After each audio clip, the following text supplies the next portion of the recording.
السلام علیکم ورحمۃ اللہ وبرکاتہ۔ جی میرے پیارے اور محترم بھائیوں اور واجب الاحترام میری معزز ماں و بہنوں، اہل حدیث کے تعلق سے مختلف شبہات کا اظہار کیا جاتا ہے اہل تقلید کی طرف سے۔ بعض دفعہ کہا جاتا ہے کہ اہل حدیث وہابی ہیں، اہل حدیث جو ہیں وہ گستاخ ہیں۔ اسی طرح اہل حدیث کے تعلق سے کہا جاتا ہے کہ اہل حدیث ملکہ وکٹوریہ انگریز کی پیداوار ہیں، اور اسی طرح بے زبان اور لاتعداد باتیں، بے لگام اور اس قسم کے دیگر گفتگو کرنے والی زبانوں اور لوگوں کی طرف سے قرآن مجید فرقان حمید، صحابہ کرام اور ائمہ دین کے اقوال سے ہم یہ دیکھیں گے کہ کیا جو کچھ اہل حدیث کے متعلق اہل تقلید نے کہا، کیا وہ حقیقت پر مبنی ہے یا نہیں۔ تو سب سے پہلے میرے پیارے بھائی یہ بات سن لیجئے، اہل حدیث کے متعلق مختلف قسم کا پراپیگنڈا کرنے والے اور اہل حدیث کے متعلق کہنے والے کہ یہ ائمہ کو نہیں مانتے رحمہم اللہ تعالی، یا اہل حدیث ائمہ اربع وغیرہ کی توہین کرتے ہیں یا بے ادبی کرتے ہیں، تو اہل حدیث کے تعلق سے ایسی تمام باتیں وہ بے بنیاد ہیں،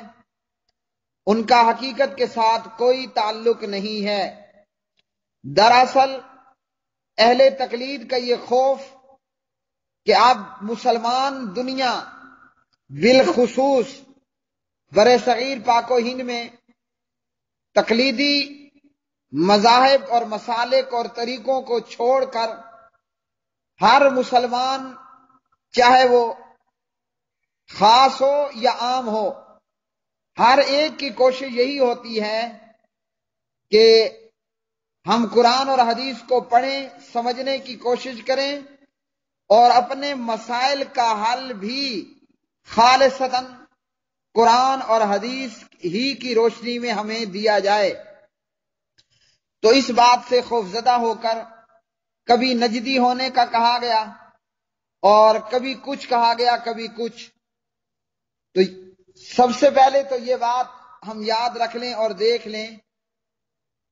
اہل تقلید دیوبند 1866 میں ہندوستان میں دارالعلوم دیوبند کی تعمیر سے یہ لوگ پیدا ہو رہے ہیں، اور ان کے وجود کا اور مسلک کا افتتاح، یہ شروعات ہو رہی ہے۔ اسی طرح بریلویت، جس کی شروعات اور تاریخ پیدائش ہندوستان بریلی شہر میں موجود دارالعلوم احمد رضا خان 1920 سے ان کی شروعات ہے۔ تو الحمدللہ اہل حدیث کے متعلق جتنی یہ باتیں کی جاتی ہیں وہ بے بنیاد اور حقیقت سے خالی ہیں۔ قرآن مجید فرقان حمید پارہ نمبر 15 سورہ بنی اسرائیل آیت نمبر 71 اور 72، اعوذ باللہ من الشیطان الرجیم، یوم ندعو کل اناس بإمامہم فمن اوتی کتابہ بیمینہ فأولئک یقرؤون کتابہم ولا یظلمون فتیلا ومن كان في هذه أعمى فهو في الآخرة أعمى وأضل سبيلا۔ جس دن ہم ہر جماعت کو اس کے پیشوا سمیت بلائیں گے، پھر جن کا بھی اعمال نامہ دائیں ہاتھ میں دے دیا گیا، وہ تو شوق سے اپنا اعمال نامہ پڑھنے لگیں گے اور دھاگے کے برابر بھی ظلم نہ کیے جائیں گے۔ اور جو کوئی اس جہان میں یعنی دنیا میں اندھا رہا اور آخرت میں بھی اندھا اور راستے سے بہت ہی بھٹکا ہوا رہے گا۔ قرآن مجید فرقان حمید کی آیت مبارکہ میں اللہ مستوی علی العرش نے فرمایا،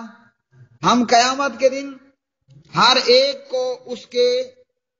امام پیشوا سمیت بلائیں گے۔ امام ابن کثیر رحمہ اللہ،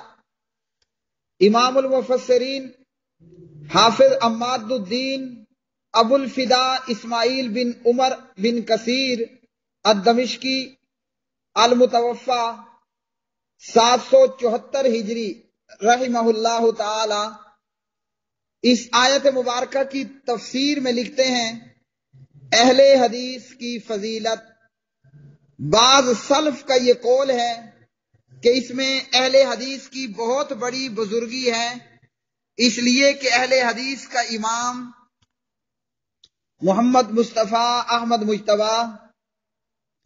محمد رسول اللہ صلی اللہ علیہ وسلم ہیں۔ تو قرآن مجید فرقان حمید کی آیت سے معلوم ہوا کہ قیامت کے دن ہر ایک امت کو اس کے پیشوا امام سمیت بلایا جائے گا۔ اور اسی طرح بعض مفسرین نے کہا کہ اس سے مراد کتاب ہے، بعض نے کہا کہ اس سے مراد نامہ اعمال ہے، وغیرہ وغیرہ۔ اب امام ابن کثیر رحمہ اللہ جو کہ المتوفا 774 ہجری ہیں، کیا معلوم ہوا کہ اہل حدیث ملکہ وکٹوریہ کی پیدائش، انگریز کی پیدائش پیداوار نہیں ہیں۔ اہل حدیث کی فضیلت تفسیر ابن کثیر،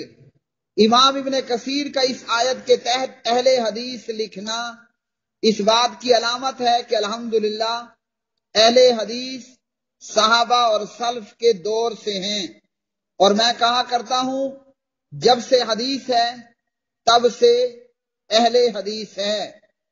اس آیت میں اللہ رب العالمین نے فرمایا جو دنیا کی زندگی میں اندھا رہا، یعنی آنکھیں ہیں، دل دماغ ہے، مگر سوچتا سمجھتا نہیں ہے، تو جو دنیا کی زندگی میں حق دیکھنے سے اندھا رہا وہ قیامت میں بھی اندھا ہوگا۔ اور الحمدللہ اہل حدیث اندھے نہیں، اور اہل حدیث کی یہی کوشش اور یہی محنت ہے کہ امت کو اس بات پر تیار کیا جائے۔ اللہ نے جب یہ دو آنکھیں لگائی ہیں ہمارے فیس پر، تو ان آنکھوں کا کام ہم قرآن اور حدیث کو تلاش کریں، دیکھیں اور اس پر عمل کریں، اور قرآن اور حدیث کے مقابلے میں قرآن اور حدیث کو چھوڑ کر کسی کی بھی تقلید نہ کریں۔ تو امام ابن کثیر رحمہ اللہ فرماتے ہیں بعض سلف کا قول ہے کہ اس میں اہل حدیث کی بہت بڑی بزرگی ہے، کیونکہ ان کے امام محمد الرسول اللہ صلی اللہ علیہ وسلم ہیں۔ اب سلف کے وہ کیا اقوال ہیں، وہ کیا قول ہیں جس کی بنیاد پر امام ابن کثیر رحمہ اللہ نے یہ کہا؟ اس کے لیے میرے پیارے بھائی خطیب بغدادی رحمہ اللہ کی کتاب شرف و اصحاب الحدیث میں ہم جاتے ہیں، اور اس سلسلے میں پیارے نبی صلی اللہ علیہ وسلم سے جو روایت کی گئی شرف و اصحاب الحدیث میں، اور اسی طرح امام خطیب بغدادی رحمہ اللہ نے اپنی اس کتاب کے اندر ائمہ کے اور سلف کے جو قول اقوال نقل کیے حدیث اور اہل حدیث کی فضیلت کے تعلق سے، تو وہ سارا کچھ ہم الحمدللہ دیکھتے اور پڑھتے ہیں کہ الحمدللہ اللہ نے ہمیں اہل حدیث بننے اور اہل حدیث ہونے کی اور قرآن و سنت کو فالو کرنے اور تقلید کو چھوڑنے کی توفیق عطا فرمائی۔ عمران بن حسین رضی اللہ تعالی عنہ راوی ہیں، قال رسول اللہ صلی اللہ علیہ وسلم لا تزال طائفة من امتی یقاتلون علی الحق حتی تقوم الساعة، میری امت میں ایک جماعت ہمیشہ رہے گی جو حق پر یعنی حق کی خاطر لڑتی رہے گی یہاں تک کہ قیامت قائم ہو جائے۔ قال یزید بن ہارون، یزید بن ہارون کہتے ہیں ان لم یکونوا اصحاب الحدیث، اگر یہ اہل حدیث نہیں ہیں، فلا ادری من ہم، مجھے نہیں معلوم کہ پھر یہ کون ہیں۔ اسی طرح امام عبداللہ بن مبارک رحمہ اللہ تعالی انہوں نے نبی صلی اللہ علیہ وسلم کی یہ حدیث ذکر کی، لا تزال طائفۃ من امتی ظاہرین علی الحق لا یضرهم من ناوأهم حتی تقوم الساعۃ۔ پیارے نبی فرماتے ہیں میری امت میں سے ایک جماعت حق پر ہمیشہ قائم رہے گی، جو ان سے دشمنی کرے گا، مخالفت کرے گا، انہیں کوئی نقصان نہ پہنچا پائے گا یہاں تک کہ قیامت قائم ہو جائے۔ امام عبداللہ بن مبارک فرماتے ہیں ہم اندی اصحاب الحدیث، ہمیشہ حق پہ ڈٹ کر رہ جانے والی جماعت میرے نزدیک وہ اصحاب الحدیث اہل حدیث ہیں۔ اسی طرح فضل بن زیاد فرماتے ہیں سمعت احمد بن حنبل، میں نے امام احمد بن حنبل رحمہ اللہ کو سنا، وذکر حدیث، امام احمد بن حنبل نے یہ حدیث ذکر کی، لا تزال طائفۃ من امتی ظاہرین علی الحق، میری امت میں سے ایک جماعت ہمیشہ حق پہ قائم رہے گی۔ امام احمد فرماتے ہیں ان لم یکونوا اصحاب الحدیث فلا ادری من ہم، فرماتے ہیں اگر یہ حق پر رہنے والی جماعت اہل حدیث نہیں ہیں تو میں نہیں جانتا کہ پھر وہ کون سی جماعت ہے۔ اسی طرح معاویہ بن قرہ اپنے باپ سے روایت کرتے ہیں لا تزال طائفۃ من امتی منصورین لا یضرهم من خذلهم، قال ابو عیسیٰ قال محمد بن اسماعیل قال علی بن المدینی ہم اصحاب الحدیث، میری امت میں سے ایک جماعت ہمیشہ جس کی مدد کی جاتی رہے گی اور اس کو چھوڑنے والا، اس کی مخالفت کرنے والا انہیں کوئی نقصان نہیں پہنچا پائیں گے۔ ابو عیسیٰ کہتے ہیں محمد بن اسماعیل البخاری رحمہ اللہ نے کہا میرے استاد علی بن مدینی فرماتے ہیں ہم اصحاب الحدیث، یہ لوگ جو حق پر رہنے والے ہوں گے ہمیشہ یہ اہل حدیث ہیں۔ اسی طرح جابر رضی اللہ تعالی عنہ راوی ہیں، نبی صلی اللہ علیہ وسلم نے فرمایا لا تزال طائفۃ من امتی، فقال البخاری یعنی اصحاب الحدیث، امام بخاری فرماتے ہیں ہمیشہ حق پہ رہنے والی جماعت سے مراد اہل حدیث ہیں۔ اسی طرح امام ابو بکر بن عیاش فرماتے ہیں رحمہ اللہ تعالی ما قوم خیر من اصحاب الحدیث ان احدهم لیسألنی عن الحدیث کذا وکذا مرۃ، سب سے بہترین قوم وہ اہل حدیث ہیں۔ اہل حدیث میں سے ایک بندہ جب سوال کرتا ہے تو وہ حدیث کے متعلق پوچھتا ہے کہ کس طرح وغیرہ وغیرہ۔ اسی طرح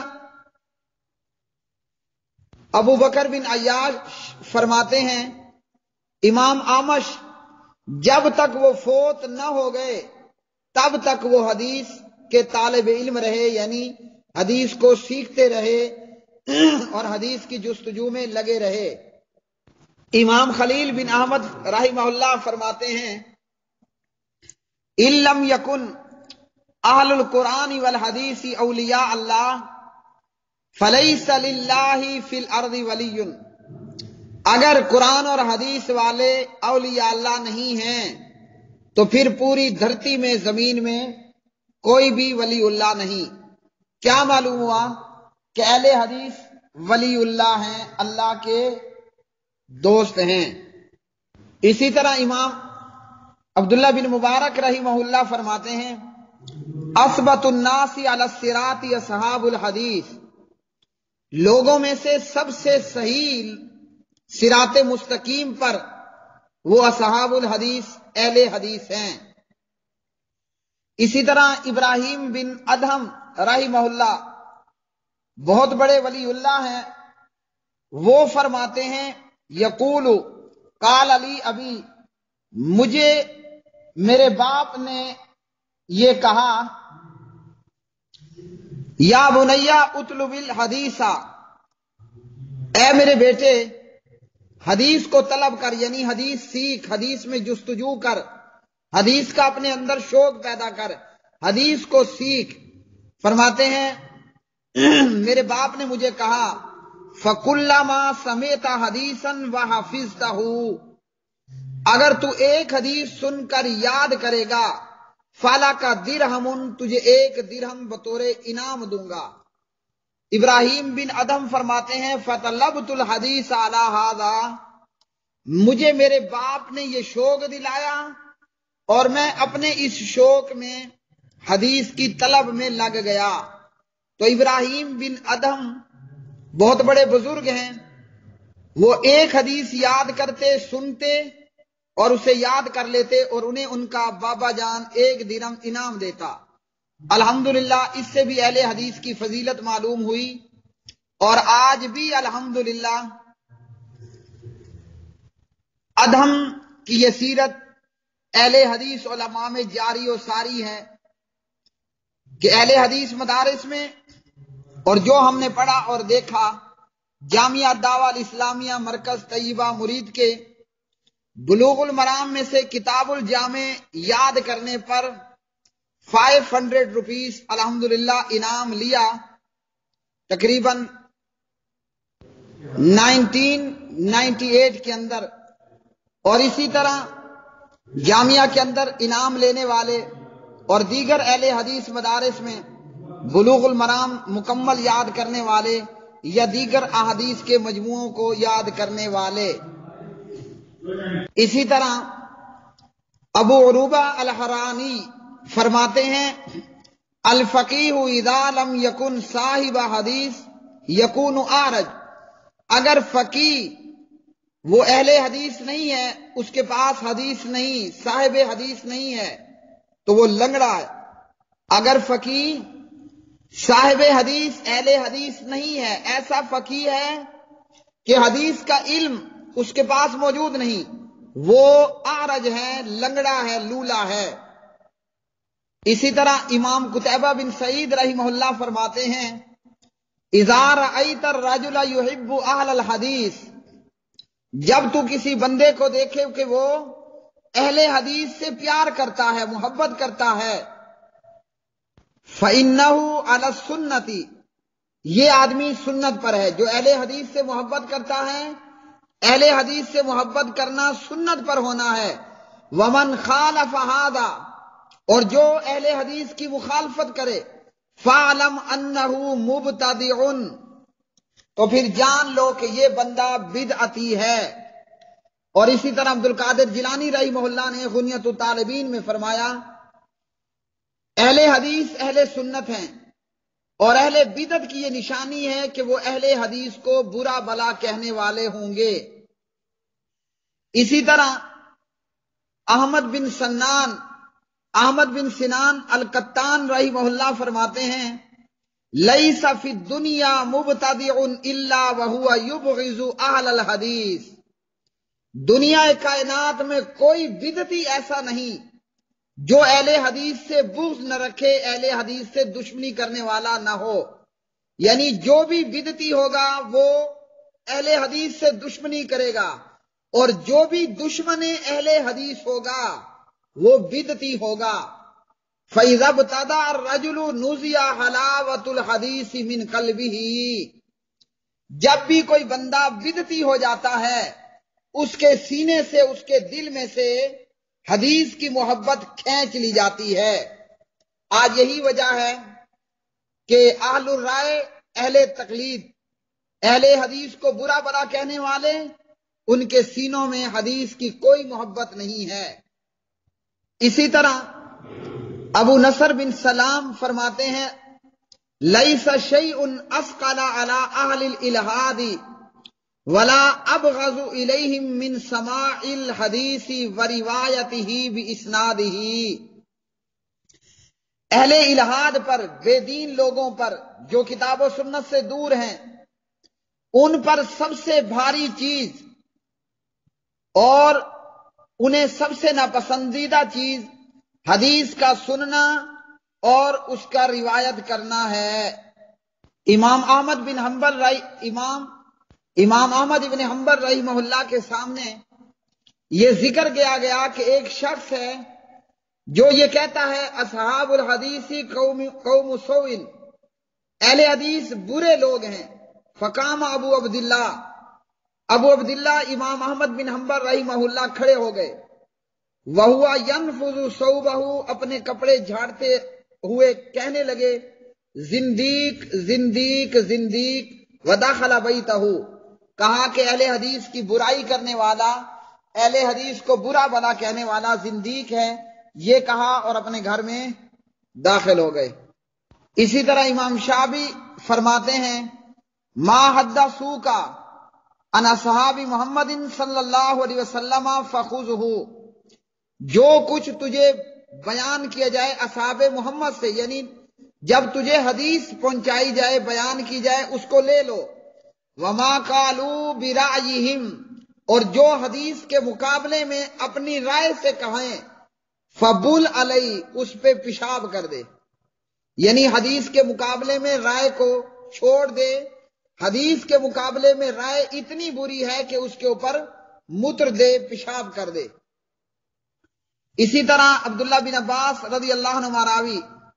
من ادا حدیثا الی امتی، جس نے میری امت کی طرف کوئی حدیث پہنچائی، لتقام بہ سنت، تاکہ ایک سنت کو کھڑا کیا جائے، او تسلم بہ بدعت، یا بدعت کو گرا دیا جائے، مسمار کیا جائے، فلاح الجنہ،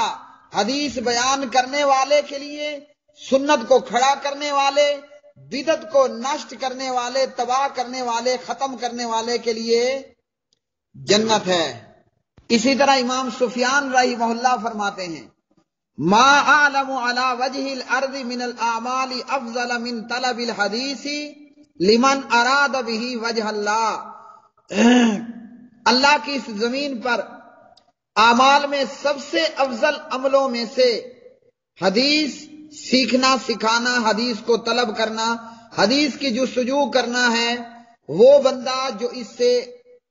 اللہ کی رضا مندی چاہتا ہے۔ امام سفیان فرماتے ہیں لا نعلم شیئا من الاعمال افضل من طلب العلم والحدیث لمن حسنت فیہ نیتہ، اعمال میں سب سے افضل عمل حدیث کی جستجو، حدیث کی طلب، سیکھنا سکھانا، اور علم جس کی نیت اچھی اور بہترین ہو۔ اسی طرح سہل بن عبداللہ الزاہد فرماتے ہیں من اراد الدنیا والآخرۃ، جو دنیا اور آخرت کی بھلائی چاہتا ہے، فلیکتب الحدیث، اس کو چاہیے وہ حدیث لکھے، فإن فیہ منفعۃ الدنیا والآخرہ، حدیث کے لکھنے میں یعنی سیکھنے، سکھانے، پڑھانے، تمام معاملات میں، حدیث کے سیکھنے، سکھانے، لکھنے وغیرہ میں دنیا کا بھی نفع ہے اور قبر اور آخرت کا بھی نفع ہے۔ کثیر بن عبداللہ عن ابیہ عن جدہ روایت ہے، پیارے نبی فرماتے ہیں ان الاسلام بدأ غریبا وسیعود غریبا فطوبى للغرباء، قیل یا رسول اللہ صلی اللہ علیہ وسلم ومن الغرباء، آپ نے فرمایا اسلام کی ابتدا بھی اجنبیت اور عنقریب یہ اجنبیت کی طرف لوٹ آئے گا۔ غرباء کے لیے طوبہ ہے، خوشخبری، اور اسی طرح طوبہ جنت میں ایک مقام کا نام ہے، ایک جگہ کا، تو غرباء کے لیے طوبہ ہے۔ پوچھا گیا کہ یہ غرباء کون ہیں؟ آپ نے فرمایا وہ جو میری سنت کو زندہ کریں گے میرے بعد، وَيُعَلِّمُونَهَا عباد اللہ، اور لوگوں کو وہ میری سنت، میری حدیث سکھائیں گے۔ تو یہ فضیلت بھی الحمدللہ اہل حدیث کو، کہ اہل حدیث مدارس میں پہلے ہی سال سے حدیث پڑھائی جاتی ہے، سکھائی جاتی ہے، یاد کروائی جاتی ہے اور عمل کی ترغیب دی جاتی ہے، اور یہی معاملہ جامعہ دعوہ الاسلامیہ، مرکز طیبہ مرید کے اور دیگر اہل حدیث مدارس میں سال کے کورس کے اینڈ تک رہتا ہے کہ پہلے دن سے حدیث اور آخری دن تک حدیث نبی صلی اللہ علیہ وسلم کی پڑھنی، پڑھانی، سیکھنی، سکھانی۔ اور یہی وجہ ہے کہ اہل حدیث مدارس سے پڑھنے والے اپنے ممبر و محراب پر یہ نہیں کہتے کہ قال فلان، یہ نہیں کہتے کہ فلاں فلاں نے کہا، بلکہ اہل حدیث علماء، خطیب، واعظین، مدرسین زبان پر یہی ہوتا ہے قال قال رسول اللہ صلی اللہ علیہ وسلم۔ حدیث کے مقابلے میں، خلافت میں، حدیث کی مخالفت میں جو بھی آ جائے اس کو چھوڑ دیا جاتا ہے۔ ابو سعید خدری رضی اللہ تعالی عنہ انہو کان اذا رأى الشباب، جب وہ نوجوانوں کی جماعت کو دیکھتے تو کہتے مرحبا، اہلاً سہلاً، مرحبا، خوش آمدید، بوصیت رسول اللہ صلی اللہ علیہ وسلم، اللہ کے نبی کی وصیت۔ کیا وصیت؟ اوصانا رسول اللہ، ہمیں اللہ کے نبی نے یہ وصیت کی، ان نوصی لکم فی المجلس، ہم تمہارے لیے مجلس میں کشادگی پیدا کریں، تمہارے لیے جگہ چھوڑیں، وان نفہمکم الحدیث، وان نفہمکم الحدیث، اور ہم تمہیں حدیث سمجھائیں، فإنکم خلوفنا، تم ہمارے بعد آنے والے ہو، وأہل الحدیث بعدنا، اور ہمارے بعد تم اہل حدیث ہو۔ ابو سعید خدری رضی اللہ تعالی عنہ ایسے نوجوان جو حدیث پڑھنے والے، سیکھنے والے ہیں، ان کو خوش آمدید کہتے اور کہتے کہ تم ہمارے جانشین ہو، وأہل الحدیث بعدنا، اور ہمارے بعد تم اہل حدیث ہو۔ تو اس سے بھی الحمدللہ یہ معلوم ہوا کہ اہل حدیث ملکہ وکٹوریہ کے پیدا کردہ نہیں، اہل حدیث نجدی نہیں، اہل حدیث ائمہ کے گستاخ نہیں، اہل حدیث کتاب و سنت سے دور نہیں، بلکہ کتاب و سنت کے رکھوالے، صحابہ کے جانشین، اور صحابہ کے بعد اہل حدیث۔ ابو سعید خدری رضی اللہ تعالی عنہ راوی ہیں، فرماتے ہیں نبی صلی اللہ علیہ وسلم نے فرمایا سیاتیکم شباب من اقطار الارض یطلبون الحدیث، زمین کے کناروں سے تمہارے پاس نوجوان آئیں گے حدیث سیکھنے کے لیے، حدیث کی طلب میں، فَإِذَا جَاءُوكُمْ فَاسْتَوْصُوا بِهِمْ خَيْرًا، جب ایسے نوجوان جو حدیث سیکھنے آئیں ان کے متعلق تم بھلائی کرنا، تمہیں بھلائی کا کہتا ہوں۔ سلیمان بن مہران فرماتے ہیں کہ ایک دن ہمارے بیچ میں عبداللہ بن مسعود رضی اللہ عنہ موجود تھے، معہ نفر من اصحابہ، عبداللہ بن مسعود کے ساتھ اس کی شاگردوں کی ایک جماعت بھی تھی۔ اذا مر اعرابی، اذن مر اعرابی، ایک عرابی گزرا، دیہاتی گزرا، کہنے لگا مجتمع ہؤلاء، یہ لوگ کیوں جمع ہیں؟ قال ابن مسعود، ابن مسعود فرماتے ہیں علی میراث محمد، یہ محمد الرسول اللہ صلی اللہ علیہ وسلم کی میراث پر جمع ہیں، یکتسمونہ، اس کو تقسیم کر رہے ہیں۔ تو عبداللہ بن مسعود کیا تقسیم کروا رہے تھے؟ نبی کی حدیث سکھا رہے تھے۔ تو کیا معلوم ہوا؟ حدیث پیارے نبی کی وراثت ہے، الحمدللہ اہل حدیث اس وراثت کے وارث اور حقدار ٹھہرے۔ ابو سعید خدری رضی اللہ عنہ راوی فرماتے مرحبا بوصیت رسول اللہ صلی اللہ علیہ وسلم، قال قلنا وما وصیت رسول اللہ صلی اللہ علیہ وسلم، قال لنا رسول اللہ صلی اللہ علیہ وسلم انه سیاتی من بعد قوم یسألونکم الحدیث عنی فاذا جاؤکم فالتفوا بهم وحدثوهم، اللہ کے نبی کی وصیت یہ ہے کہ میرے بعد ایک قوم آئے گی، تم سے حدیث پوچھے گی، حدیث پوچھے گی، سیکھے گی، جب ایسے لوگ آئیں ان کو حدیث بیان کرنا اور ان کے ساتھ محبت و پیار، نرمی اور الفت سے پیش آنا۔ امام احمد بن حنبل رحمہ اللہ نے حدیث ذکر کی، پیارے نبی نے فرمایا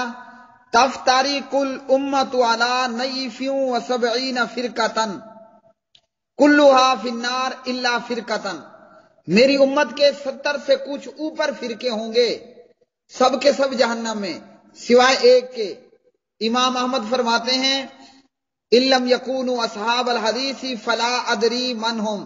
میرے نزدیک نجات پانے والا فرقہ جماعت اہل حدیث اگر اہل حدیث نہیں تو میں نہیں جانتا، مجھے نہیں معلوم پھر وہ کون ہیں۔ امام اعمش فرماتے ہیں اذا رأیت الشیخ، جب تو کسی شیخ کو دیکھ، نہ وہ قرآن پڑھتا ہو نہ وہ حدیث لکھتا ہو، لم یقرأ القرآن ولم یکتب الحدیث، نہ وہ قرآن پڑھتا ہے نہ وہ حدیث لکھتا ہے، فاصفع لہ، تو اس کو مار، فإنہ من شیوخ القمر، وہ شیوخ قمر ہے۔ ابو صالح فرماتے ہیں میں نے ابو جعفر سے کہا ما شیوخ القمر، یہ شیوخ قمر کون ہیں؟ کہا شیوخ دہریون، یہ دہری لوگوں کے، یعنی جو کتاب و سنت سے دور بے دین ہیں، یہ ان کے شیوخ ہیں۔ امام سفیان الثوری کہتے ہیں اذا رأى الشیخ لم یکتب الحدیث، جب تو کسی ایسے شیخ کو دیکھ جو حدیث نہیں لکھتا، یعنی حدیث کے ساتھ مسائل بتانے والا نہیں، حدیث پڑھانے والا نہیں، تو تو اسے کیا کہے؟ کالا، اسے تو کہے لا جزاک اللہ عن الاسلام خیرا، معذرت، امام سفیان الثوری رحمہ اللہ اذا رأى الشیخ، جب ایسے شیخ کو وہ دیکھتے جو حدیث نہیں لکھتا تو اسے کہتے لا جزاک اللہ عن الاسلام خیرن، تجھے جزاک اللہ نہ ہو اہل اسلام کی طرف سے، یعنی حدیث نہ لکھنے والے کو وہ دعا نہ دیتے، دعائے خیر۔ ابو عبداللہ محمد بن عباس المصری کہتے ہیں سمعت ہارون الرشید، میں نے خلیفہ ہارون الرشید کو سنا رحمہ اللہ۔ خلیفہ ہارون الرشید فرماتے ہیں طلبت اربعۃ فوجدتها فی اربعۃ، میں نے 4 چیزوں کو چاہا، یعنی تلاش کرنا چاہا، وہ 4 چیزیں مجھے 4 چیزوں میں ملی۔ طلبت الکفر فوجدته فی الجہمیہ، میں نے کفر کو دیکھنا چاہا، تلاش کرنا چاہا، وہ مجھے جہمیہ فرقے میں ملا۔ وطلبت الکلام والشغب فوجدته فی المعتزلہ، میں نے کلام کو تلاش کرنا چاہا تو وہ مجھے معتزلہ میں ملا۔ وطلبت الکذب فوجدته عند الرافضہ، میں نے جھوٹ کو دیکھنا چاہا تو وہ مجھے شیعوں میں ملا۔ وطلبت الحق، اور میں نے حق کو دیکھنا چاہا، تلاش کرنا چاہا، فوجدته مع اصحاب الحدیث، حق مجھے یعنی قرآن اور حدیث اہل حدیث کے ساتھ ملا۔ تو میرے پیارے بھائیوں، قرآن مجید کی آیت مبارکہ یوم ندعو کل اناس بامامہم، اس آیت کے تحت امام ابن کثیر رحمہ اللہ 774 ہجری میں فوت ہو رہے ہیں۔ وہ فرماتے ہیں بعض سلف کا یہ قول ہے کہ اس میں اہل حدیث کے لیے خوشخبری ہے، کیونکہ ان کا امام محمد الرسول اللہ صلی اللہ علیہ وسلم ہے۔ تو یہ سلف کے کون سے قول اور اقوال تھے ہم نے شرف اصحاب الحدیث کے اندر پڑھے سنے، اس سے ہمیں یہ معلوم ہوا کہ الحمدللہ اہل حدیث اہل حق ہیں، اور اہل حدیث کو گالیاں دینے والے، برا کہنے والے، اور اہل حدیث کو غیر مقلد، نجدی، وہابی اور ائمہ کا گستاخ، اور اسی طرح ملکہ وکٹوریا اور انگریز کی پیداوار، اور بھی نہ جانے ایسے کتنے اور کیا نام ہیں کہ لوگوں کو ڈرایا جاتا ہے کہ اہل حدیث کے قریب مت جاؤ۔ شہید اسلام علامہ احسان علیہ شہید ظہیر رحمہ اللہ فرماتے تھے لوگوں اہل حدیث کے قریب تو آؤ، ایک دفعہ اہل حدیث کو سنو تو صحیح، ہمیں سن کر، ہمیں پڑھ کر پھر ہم سے دور بھاگو، پھر ہم سے اگر ڈرنا ہے تو ڈرو۔ تو الحمدللہ اہل حدیث کی دعوت قرآن اور حدیث کی دعوت ہے، اور قرآن اور حدیث کے خلاف جس کا بھی قول ہے اس کو چھوڑ دینا، اور پیارے نبی کی حدیث کی اور اللہ کی حدیث، کتاب اللہ کی، کلام اللہ کی پیروی کرنا، اتباع کرنا، اطاعت کرنا۔ اللہ سبحانہ و تعالی ہمیں اپنے نام کے مطابق اپنا کردار اور اپنا عمل بنانے کی بھی توفیق عطا فرمائے۔ اللہ کرے کہ ہم دکھنے میں بھی اور اسی طرح جو نظر نہیں آ رہا، ظاہری طور پر بھی اندرونی طور پر بھی، اللہ ہمیں اہل حدیث بننے کی توفیق عطا فرمائے۔ ہماری دکان بھی، ہماری مسجد بھی، ہماری دنیا بھی، ہمارا دین بھی، اللہ کرے کہ وہ سب کچھ اللہ کی حدیث اور نبی کی حدیث کے مطابق ہو جائے۔ بعض لوگ یہ بھی شبہ ڈالتے ہیں کہ یہ اہل حدیث ہیں اور یہ قرآن کو نہیں مانتے، قرآن مجید کے منکر ہیں، وغیرہ وغیرہ۔ تو میرے پیارے بھائی، اہل حدیث کہلوانا یہ اللہ کی کتاب کو بھی ماننا ہے، نبی کی حدیث کو بھی، کیونکہ اللہ کا قرآن اللہ کی حدیث ہے اور نبی کا فرمان نبی کی حدیث۔ واللہ عالم بالصواب۔